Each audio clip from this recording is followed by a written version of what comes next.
Hi, welcome back to Storybreak. I'm Mike Champagne, and this is my YouTube channel. Today's story is called The Ecstasy of Sister Penelope. It's the story of a small convent of nuns who encounter the divine in very unexpected ways. I hope you enjoy this story, and I hope that you'll join us for stories that will be coming up later. In the meantime, remember to press like and subscribe so you'll know when our stories are available. Thanks very much, and I hope you enjoy The Ecstasy of Sister Penelope.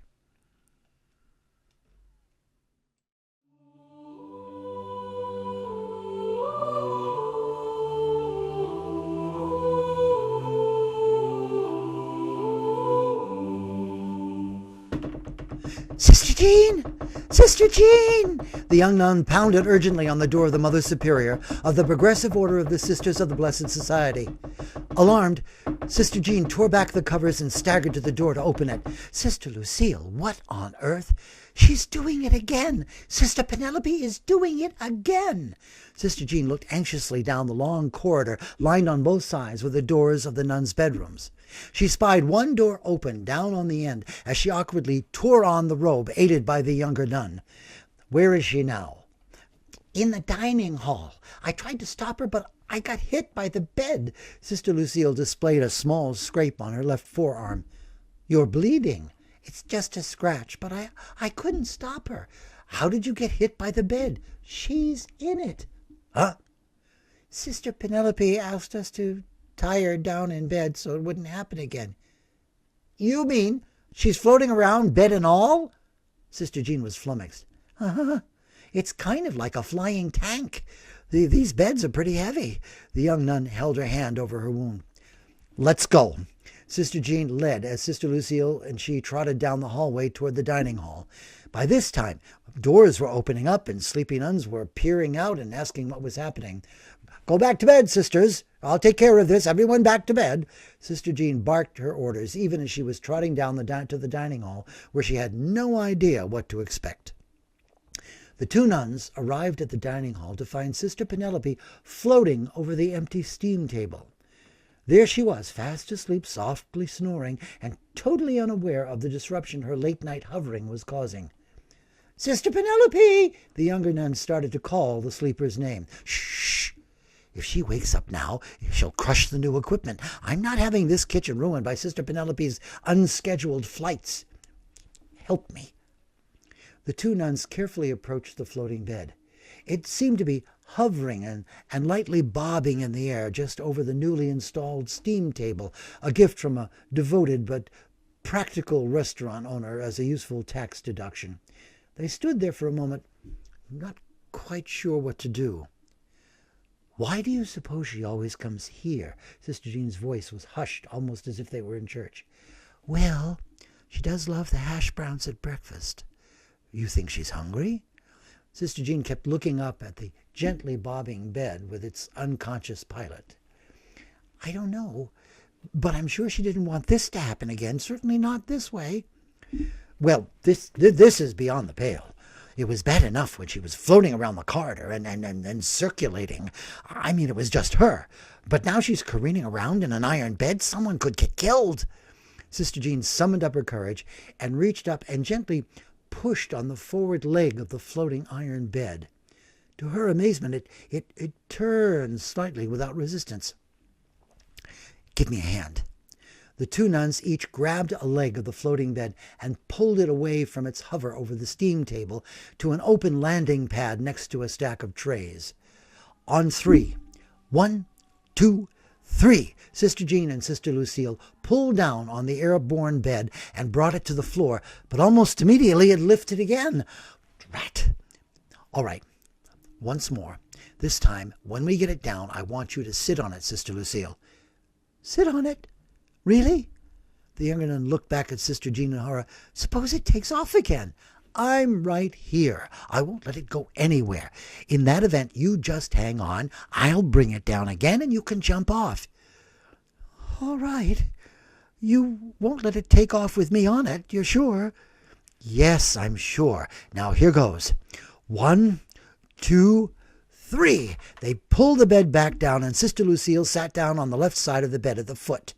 The bed began to tilt and jump with Sister Lucille on it. Ha ha ha! Sister Lucille couldn't help herself as she let out a light scream. Shh! Sister Jean jumped on the other side of the bed, and the bed continued to buck, but it seemed unable to rise now. Keep it down. It could be dangerous to wake a sleep floater. What are we going to do? Sister Lucille reflexively grabbed the iron footboard to hold on. It'll subside. Just hold on. Toward dawn, the bucking bed seemed to settle. Sister Jean and Sister Lucille waited to be sure. Then they wearily padded down the long hallway to get at least a short nap before morning prayers. They were too tired to further be concerned about the sleeping Sister Penelope still snoring in the middle of the dining hall. Later that morning, after breakfast, Sister Penelope was summoned to Sister Jean's office. "I'm so sorry, Sister Jean. I had no idea. I woke up this morning to a drizzle of Sister Imelda's maple syrup on her waffle. She does like her syrup. And there I was in the middle of breakfast. It was so embarrassing. Sister Irene, I will move the bed back shortly." "Yes, well, I'm glad to see you're all right." Sister Jean took a long pull from the large cup of strong coffee she had taken with her from the morning meal. "Oh, yes. I slept very well, although I understand. You and Sister Lucille had a rather difficult night." "What are we going to do about this, Sister Penelope? You've been floating about the residence for over a week now, culminating in last night's armored flight. This is getting dangerous." I apologized to Sister Lucille for her injury. I was sure being tied down would solve the problem. I certainly didn't think I'd take the bed with me. I didn't intend for anyone to be hurt." "Well, what did you intend?" "Well, that's just it. Nothing. I have no idea why this is happening." "Well, is there anyone in your family with aviation tendencies?" Oh, no, Sister." "What about, perhaps an extravagant devotional bent?" "Oh, no, I'm the first in my family." "It was a struggle, I'll admit." "Struggle?" "Oh, yes, when I was younger, I was deeply conflicted. I was lured by the world, but I wanted also so much to be useful." "Really?" Sister Jean was listening carefully. "The wide world with all its glamour and color and romance, or a life of selfless toil in the service of mankind. I had to choose between the veil or becoming a travel agent. Of course, I chose the veil." "I see. Well, lucky us. Sister Penelope, it was one thing when it was just you hovering at low altitude and bumping into walls. But last night you were at least 6 feet in the air in an iron bed." I know, Sister Jean. I don't seem to have any control over it. It just happens. I was asleep, and the next thing I knew, I was wiping maple syrup off my face." "Well, are you taking anything for it?" "Oh, yes. I took 2 very strong aspirin before going to bed. That didn't seem to help. If anything, I think it made it worse." "We have got to get to the bottom of this, Sister Penelope. We are a progressive order. We deal with the community, teaching, helping the poor, running a soup kitchen. We are not a cloistered order in any sense. We integrate with the community. Levitation is not part of the profile." "I'm aware of that, Sister Jean, I assure you. It has ever and always been my wish to integrate, to be part of everything. I live to serve, a cog in the wheel. That's me." "If any of this gets out, we could be pushed back 1,000 years. The boys in Rome already don't like us, our advocacy, our outspoken desire for religious equality. If they hear of this, they'll have us back in veils and wimples and those thunderous dresses." "Oh, no, Sister Jean." "Oh, yes. Our job is to blend in, to be of service, and not invite scrutiny from the hierarchy. I hope you understand, Sister Penelope. It's time to come in for a landing and taxi into the hangar, permanently." "Yes. Oh, yes, Sister Jean, I will do everything I can to ground myself. Good, good. We won't speak of this again. I've given instructions to have your bed bolted to the floor. Perhaps that'll help. Thank you, Sister Jean. I'll consider myself decommissioned. During the following week, order was restored to the Sisters of the Blessed Society. The sisters went about their ministry with their usual enthusiasm, and Sister Penelope immersed herself in the routine of community service. Every evening following dinner, the community assembled in the small chapel for vespers, and Sister Jean was relieved to see life return to normal. That is, until the following Monday during the evening prayer. It was during the private meditation following the prayers of thanks and praise when Sister Irene screamed in alarm. "Ah!" In the little chapel it rang out like a fire bell, and the entire community turned in the direction of Sister Irene. She was standing there in horror looking at Sister Penelope, her pewmate, who was bleeding from her forehead and hands. Sister Penelope stood there, terrified as a trickle of blood slid down her face and onto her skirt in her suit. "Sister Penelope, what do you think you're doing?" Sister Jean had rushed to the rear where the two nuns were standing. I don't know." "Call 911!" Sister Irene shouted as she grabbed one of Sister Penelope's hands and dabbed furiously with her hanky. The other nuns shook themselves out of their immobility and began to fish Kleenexes and napkins or anything else they had in their pockets to staunch the bleeding. "What have you been up to? Why are you bleeding? Did Sister Irene strike you?" "Me? Sister Irene? I would never do such a thing." Sister Irene was deeply offended by the suggestion. "I'm sorry, Sister. These wounds have to come from something. Are you in pain, Sister Penelope?" Sister Jean was concerned, but there was a note of suspicion in her voice. I don't feel anything. What's happening?" Sister Penelope was afraid to move as she continued to bleed. "I called 911, Sister Imelda sang out as she ran back to the chapel. "They should be here in a few minutes." "Someone fetch the first aid kit. We'll bind these wounds as tightly as possible. We have to stop this bleeding." Sister Jean leapt into action, and the other nuns aided her. With gauze pads and surgical tape, they were able to stop most of the bleeding. It had been noticed that Sister Penelope seemed to have wounds on her feet as well. Her shoes were removed, and her feet also bound tightly. When the EMS arrived, Sister Penelope was whisked away to St. Vincent's Hospital with a carful of blood-spattered nuns headed by Sister Jean in hot pursuit. At the emergency room, Sister Jean attended to admissions, while Sister Penelope was rolled away behind a curtained cubicle and attended to by a nurse and two doctors. After a few minutes, and while Sister Jean was still giving the admissions persons the convent information, a doctor approached her very officiously. "Please, sister, which one of you is injured?" The doctor stood there anxiously. "Excuse me?" Sister Jean turned to him and rose from her chair. "Which one of you is injured?" the doctor insisted. You have her, Sister Penelope. She was bleeding from her forehead, hands, and feet. The woman we have has no injuries. We removed all the bandages, and there are no wounds. There must be someone else." Sister Jean hesitated to reply, trying to think of some appropriate response. Are you sure?" "Sister, I've been doing this for 23 years. Your colleague is fine, but someone is hurt. That much blood means there's an injury. Now, who is it?" We must have been mistaken.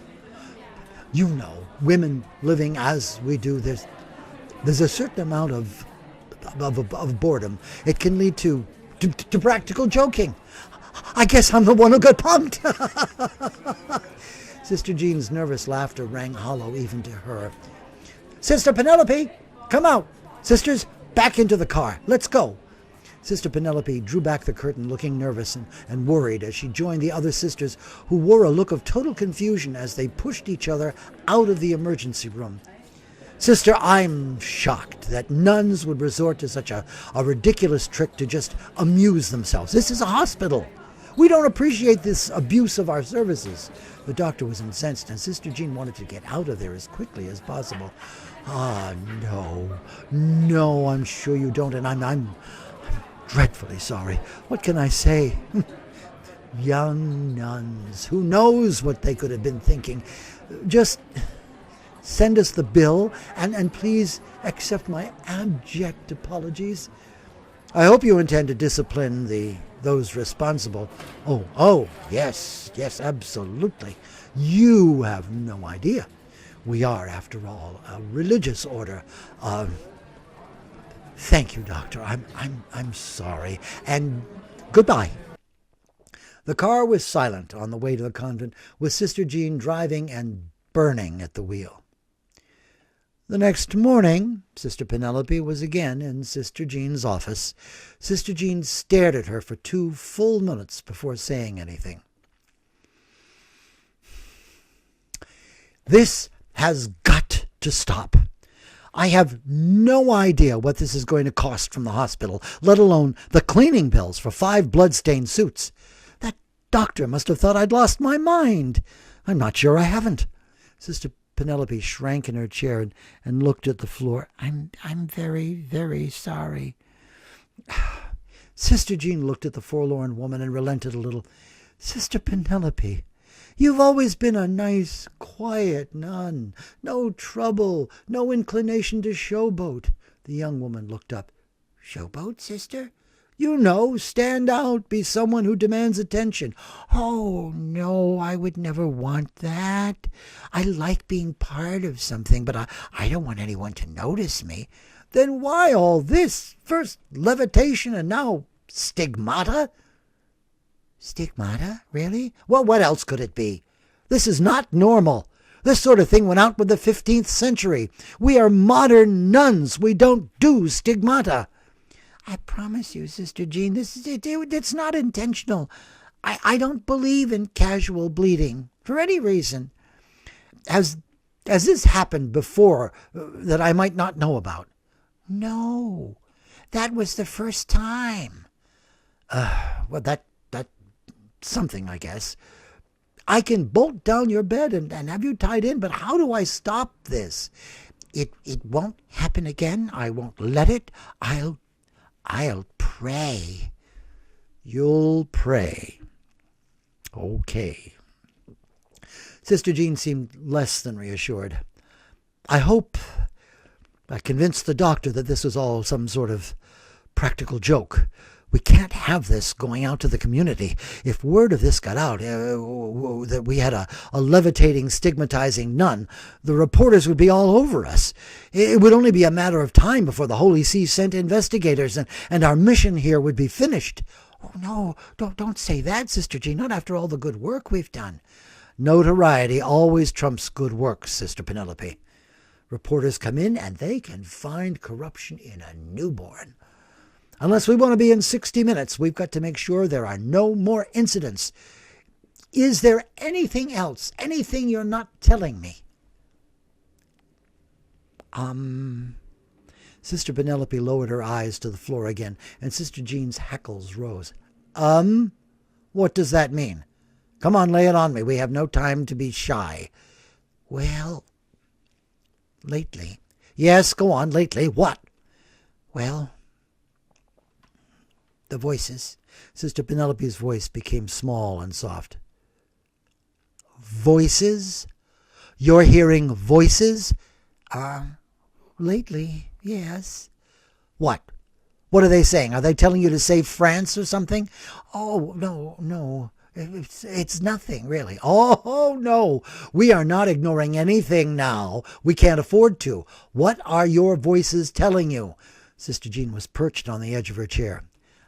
I'm not sure what they mean. Skip the interpretation. Just tell me what they're saying to you. Excelsior? The younger nun looked at Sister Jean blankly.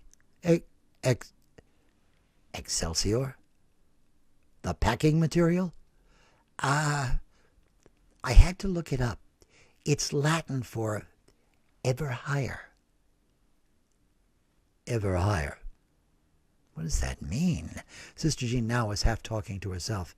That's what I was wondering. That's why I didn't say anything about them. I wanted to try to understand what they meant by Excelsior. What else do they say? That's just it. Nothing else. Just Excelsior. Over and over again. It's very distracting. Yeah, I'm sure it must be.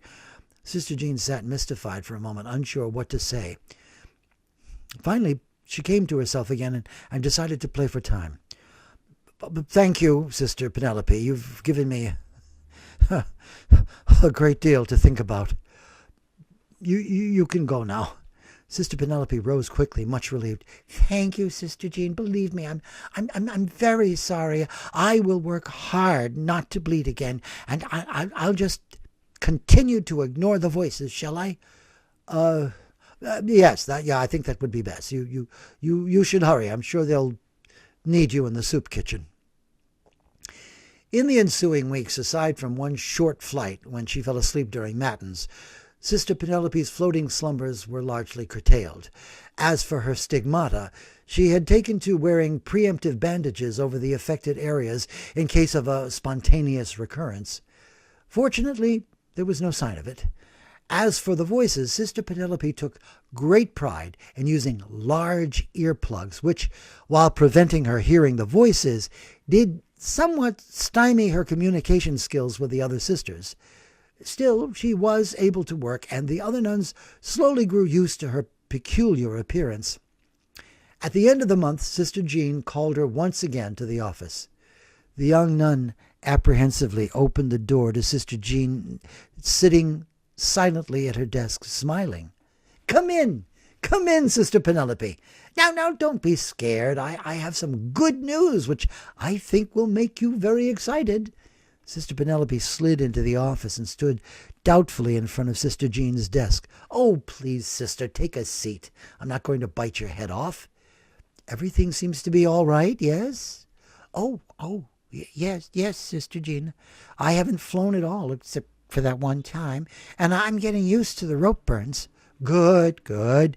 Well, I have news that I think will make you very happy. News? Yes. I've written to one of our sister houses about you. I've explained your unique talents, and they have expressed a great interest in having you join them. You're sending me away? The question slipped out of Penelope's mouth in a tone of anguish. Well, now, wait. Hear me out. I remembered how you told me about your great struggle between, what was it you said? Oh, yes, travel agency and the veil. Yes, that was a very difficult decision. Sister Penelope was trying to hold down her dismay.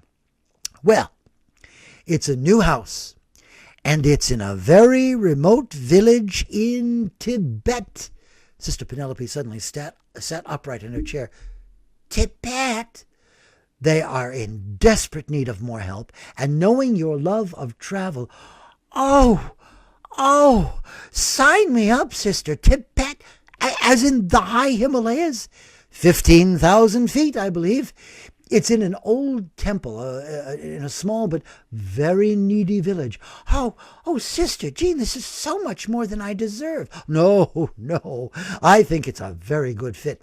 It's a very mystical culture, very tolerant of. I don't think your manifestations will faze them in the least. And you say they need more help. I can be useful. Oh, yes, a cog in the wheel of fate. Now, there are some negatives: military chiefs, hazardous terrain, and warring tribes. Oh, it sounds so romantic. I will be in heaven. Yes, certainly very much closer to it. As your voices have told you, Excelsior, ever higher.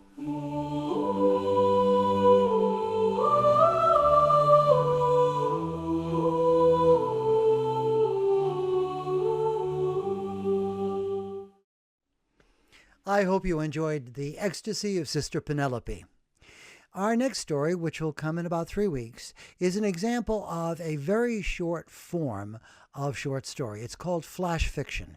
These are stories that are written and told in 1,000 words or under. The story's name is The Paper Cup. I hope to see you then, and in the meantime, please do press like and subscribe so you'll know when the story is ready. In the meantime, stay well, do good, and I'll see you then.